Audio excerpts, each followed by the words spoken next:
A warm spring evening stood on Saturday, April 11th, 2015. Weekends were always lively in the small town of South Bend, Indiana. South Bend is an idyllic place known for its Midwest charm, something more populated regions have lost. With the University of Notre Dame just minutes away, the streets were filled with students every Friday and Saturday evening, eager to relax with a glass of course, non-alcoholic beer at a bar. A regular at such establishments, 22-year-old Alma Del Real was also spending the evening with friends. Alma was interested in fashion and makeup, and that night, as always, she looked impeccable. She wore a black crop top, a leather jacket, light-ripped jeans, and her signature high-heeled black shoes.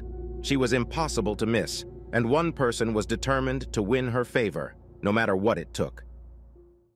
On the afternoon of April 13th, 2015, a worried woman called the South Bend, Indiana police. She identified herself as Susana Lagunas and explained that she was concerned about her niece, 22-year-old Alma Del Real, because no one had been able to contact her for over 48 hours. The last time her aunt saw Alma was on Friday, April 10th. Alma had called her that morning and suggested they grab a coffee during her lunch break. Wanting to save them both some money, Susana brewed coffee at home and brought it to the bank where her niece worked as a teller. Alma was usually quite busy on weekends, so Susana wasn't surprised that she hadn't heard from her for a couple of days. But when Monday came and Alma didn't show up for work, Susana became worried.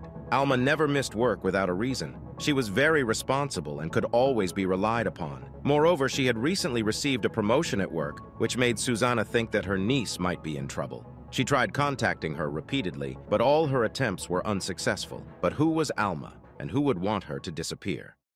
Alma was born on October 15, 1992, in Guadalajara, the capital of the state of Jalisco in Mexico. It's the second most populous city in Mexico, known for the birthplace of mariachi music and tequila, and filled with grand architectural structures that could make any less impressive American city feel modest. However, behind these majestic Gothic buildings lurked a dark force, the cartels. They thrived in the state capital in the late 1980s. The situation was worsened by the difficulty of finding decent, well-paying jobs, prompting Alma's mother to make a difficult decision. Her parents had already settled in the U.S., and hoping for a better future for her daughter, she sent her 10-year-old daughter to them. Her grandparents surrounded their granddaughter with love, and soon she felt at home in Indiana. Her aunts, Susana and Gabriela Del Real, also lived nearby and were ready to help their niece at any moment. Grateful for the opportunities provided to her, Alma worked hard both in her studies and part-time jobs. By the age of 15, she was juggling several jobs at once, partly to support her family financially, but also because she was a workaholic who didn't want to let life slip by. Over the years, she developed various interests. She enjoyed acting in school plays and later dreamed of opening a dance studio. Finally, she found her true calling working behind the scenes, discovering the roles of professional makeup artists and hairstylists. She was saving up for college, as training cost money. Despite the effort she put into work and school, Alma always found time for her family and friends. Therefore, by Monday, April 13th, Susana wasn't the only one persistently trying to contact her. Other friends and relatives also received no answers to their calls and messages, not to mention her social media accounts. Alma was very active on various platforms, but there had been no new activity for over 2 days. Alma's loved ones couldn't believe she would just disappear without telling anyone, but that alone wasn't enough to initiate a police investigation. All they knew was that she had missed work and hadn't used her credit cards for 2 days. So they decided to search her home, hoping to find something that might help them understand what happened. The house was locked, with no signs of forced entry. Inside, everything appeared normal. There was no indication of a struggle. The bed was made. The only things missing were her purse and phone. Otherwise, it was a typical home for a 22-year-old woman. In other words, the state of the house didn't suggest a crime had occurred. The police were puzzled by the testimony of one witness, Alma's colleague and friend, Crystal Rangel. The two had planned to go to a cosmetics trade conference in Chicago, so on Sunday morning, Crystal arrived at Alma's house to pick her up. She waited in her car, expecting Alma to come out, but when she didn't, Crystal went to the door and knocked. However, there was no answer. Crystal was very surprised because Alma had been eager to go to Chicago, and they had planned the trip well in advance. Moreover, Alma was interested in becoming a distributor for a cosmetics company and had scheduled business meetings at the conference. The officers pondered the possibility that the made bed might indicate that no one had slept in it, suggesting something happened to Alma before 9:30 a.m. on Sunday. However, it was crucial to establish a more precise time of her disappearance. To understand what happened, the police focused on Alma's activities on April 11th. She had a busy day, starting with a visit to her other aunt, Alma Del Real. They chatted for a while before Alma left. Her aunt thought she was heading home but wasn't certain. At 9 p.m., Alma met up with friends. They first stopped by Brothers Bar for a few drinks, then went dancing at Studio Roomba. Witnesses confirmed that they arrived at the club around 1:30 a.m. Alma was memorable to many patrons and staff at the venues because she had previously worked at the club, and the staff and owner knew her personally. The club's security guard was a bit concerned about Alma since she appeared to have drunk quite a bit. But since she was with friends, he assumed they would take care of her. Besides that, Alma caught the attention of some guys who wanted to get to know her, dance, or buy her a cocktail, but no one noticed anything unusual. No one behaved inappropriately towards her or followed her around. After dancing for a couple of hours, Alma and her friends decided to call it a night, and by 3:20 a.m., everyone had gone home. Alma was dropped off at home by her old friend, 24-year-old Alberto Cruz. Since she lived near the club, they arrived at around 3:30 a.m. During an interview at the police station, Alberto recounted that when they got there, he naturally offered to walk Alma to her door, but she declined, saying it wasn't necessary. It was a very quiet neighborhood, and she was just a few steps from her house, so he felt confident nothing would happen to her. Additionally, Alma was very independent, so he didn't argue. Feeling tired and eager to sleep, he drove off as soon as Alma closed the car door behind her. He didn't see her enter the house. A few minutes later, Alma tried to contact him via a FaceTime call. Alberto assumed she wanted to grab a bite to eat, which was common after a night out when one starts looking for the nearest McDonald's. But he was so tired and wanted to go home and sleep that he ignored the call. Now, he wondered if he had made a terrible mistake. The investigators also speculated that this could have been Alma's final cry for help. They checked Alberto's phone, and everything matched his statements.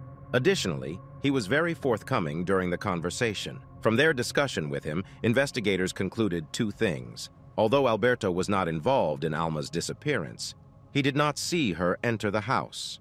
This meant that someone could have followed her and attacked her on the steps of her home or been waiting inside. The abductor would have had a long 6-hour window until Crystal arrived to pick her up. Seeing that the investigation was not making any progress, Alma's family and friends decided to take on the task of informing the public about the case. They showed incredible solidarity, organizing marches, distributing flyers, raising money for a reward for information about Alma, and gathering volunteers for search efforts. They also created a social media page with updates on the case. This kept the issue in the public eye and in the news. Their active efforts paid off, and tips began to come into the police. One of these tips particularly intrigued and concerned the detectives.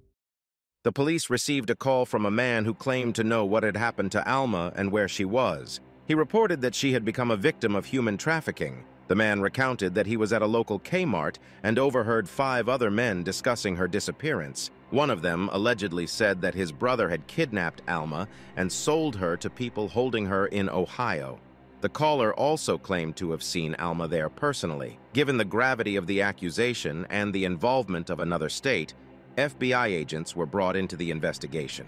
The witness knew the name of one of the 5 suspects, and through social media, the agents identified the names of the other alleged accomplices. They also tracked their movements over the past few weeks. It was found that none of them had recently been in Ohio. Just as the investigators were about to dismiss the witness's testimony, another tip came in, eerily similar to the previous one. Another witness reported that Alma had been seen in Chicago. She was with a man who appeared to be trying to hide her from others, and it seemed that she was with him against her will. The particular hotel where this was observed was known to often employ women in the oldest profession. Fearing that the young woman might be moved somewhere else, the FBI agents immediately set out.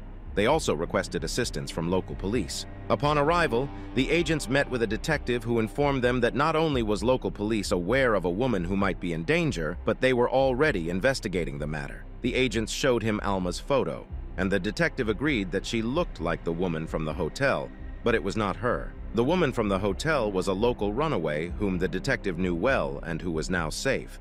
Thus, it turned out to be an incredible coincidence. Although investigators were relieved not to be chasing ghosts, Alma Del Real's disappearance case returned to the same point it was before. They had been investigating for 4 weeks, but had only established a rough time frame for Alma's disappearance. Nothing more. Detectives decided to review all the facts from the beginning and re-interview witnesses.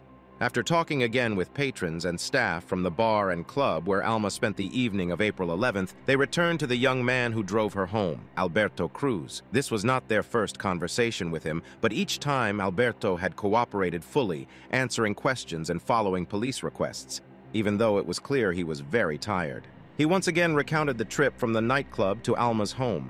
Alma had asked him not to walk her to the door, so he left, and a few minutes later she called him on a video call, which he did not hear due to the loud radio. He was very tired and went straight home. However, the detective noticed a new detail. Alberto had previously stated that he heard the call but ignored it. It seemed like a small detail, but it caught the attention of the investigators. Criminals could be caught on even smaller discrepancies. They still believed Alberto's account, but a seed of doubt had been planted. Detectives requested that Alberto take a polygraph test and also conduct a more thorough examination of his phone. Reluctantly, he agreed. The polygraph indicated that he had attempted to evade answering questions. The phone check proved even more intriguing. Previously, police officers had only conducted a superficial examination of the man's phone. Now, they thoroughly reviewed his movements that night. They were shocked to discover that Alberto did not head straight home after dropping off his friend. His phone remained near her house for over 2 hours. He only left at 5:30 a.m., and instead of heading home, he traveled 60 kilometers south to the town of Culver. He spent about an hour there before finally returning home. When detectives confronted Alberto with this new information, he initially stuck to his version of events. However, realizing that his explanations were not convincing, he eventually recounted a story he hoped would extricate him from the situation. According to Alberto, when he and Alma arrived at her house, they were ambushed by criminals. These were members of a gang working for a Mexican cartel. Someone in Alma's family owed the cartel a large sum of money, and they decided to take revenge. They grabbed Alma and ordered Alberto to leave if he didn't want to share her fate. The abductors took his phone, put Alma in his car, and drove off. Alberto had no choice but to return home on foot. He did not report the cartel or the kidnapping of Alma to anyone and went to sleep. In the morning, to his surprise, his car was parked almost next to his house. His phone was on the passenger seat, and he found the keys in the ignition. Who would have thought that Mexican cartel members would be so considerate? Detectives did not believe Alberto's story and interrogated him for several hours, but he insisted that Alma had been kidnapped by order of the Mexican cartel. Detectives consulted with one of the most experienced police officers, who advised them to directly ask Alberto where the girl was. They had nothing to lose in any case. So one detective returned to the interrogation room and gently asked Alberto, "Do you want to get out of here?" Naturally, Alberto responded, "Yes." The detective then said, "Let's go for a drive and you can show me where she is." Clearly exhausted and somewhat deflated, Alberto had no strength left to resist. As they drove, the detective realized they were heading towards the city of Culver, where Alberto had traveled early in the morning of April 12th. They arrived at an area with thick vegetation on both sides of the road. There, the suspect asked to stop and, pointing out the window, said, "She's over there." He remained in the car, sobbing quietly. 20 to 30 meters from the road, the police found the body. Alma was lying face down among particularly dense undergrowth. Because the body was in a terrible state, Alma could only be identified after an autopsy.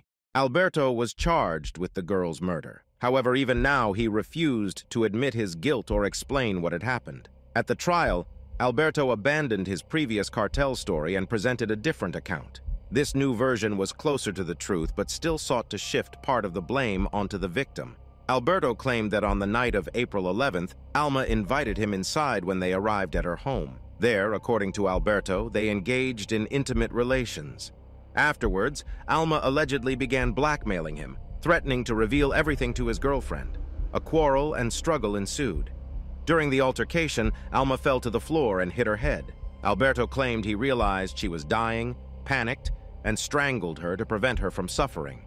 He then attempted to cover up the incident. The prosecutor thoroughly dismantled Alberto's new version of events. Although Alma's body was in such a state that the exact cause of death could not be precisely determined, the forensic expert concluded that Alma had not suffered a severe blow to the head. There was no evidence of cranial damage. Instead, the prosecution's version accounted for all the evidence and witness testimonies. Alberto had been obsessed with Alma and had a history of following her around and attempting to engage her romantically, despite knowing her feelings were not mutual. Witnesses testified that Alberto was fixated on Alma, having observed her dating various young men, and that he realized he would never be in their place. Faced with the rejection, he decided to force his way into a romantic relationship with her. The horror Alma must have felt when her childhood friend turned into a monster and attacked her with the most vile intentions was unimaginable. The prosecution could not state with absolute certainty, but it was highly likely that Alberto had assaulted Alma and then strangled her to prevent her from telling anyone what had happened. The jury deliberated for less than 90 minutes before siding with the prosecution. In May 2016, Alberto Cruz was found guilty of Alma Del Real's murder and sentenced to 60 years in prison. He will be eligible for parole no earlier than May 16, 2060. The impact on Alma's family was devastating. Not only had she been murdered, but her life was taken by someone they had once considered a close friend. They had never suspected Alberto. He had not only feigned innocence during interrogations, but had also actively participated in the search for Alma. He personally reassured her family that she would be found. They trusted him and genuinely believed he was a friend. Alma's aunt, Susana, reveals that the hardest part of the trial was witnessing the reaction of Alberto's family, who were, in a sense, also grieving for the loss of a son. Despite her own grief, Susana found the strength to empathize with the family of the murderer. This speaks volumes about the kind and compassionate people Alma was surrounded by, and reflects the kind of person Alma herself was. The most heartbreaking aspect of this story is that Alma could not have done anything differently to change the outcome. As a young and beautiful woman who wanted to protect herself, she did everything right. She was enjoying herself with friends in a place where even the staff and owner knew her well, and then she asked a person she had trusted for years to take her home. In other words, it is possible to do everything correctly, but a monster like Alberto can still find a way to invade your life. No one will ever know what Alma Del Real could have achieved in the future, but knowing how dedicated, persistent, and hardworking she was, it is certain that her potential would have been extraordinary.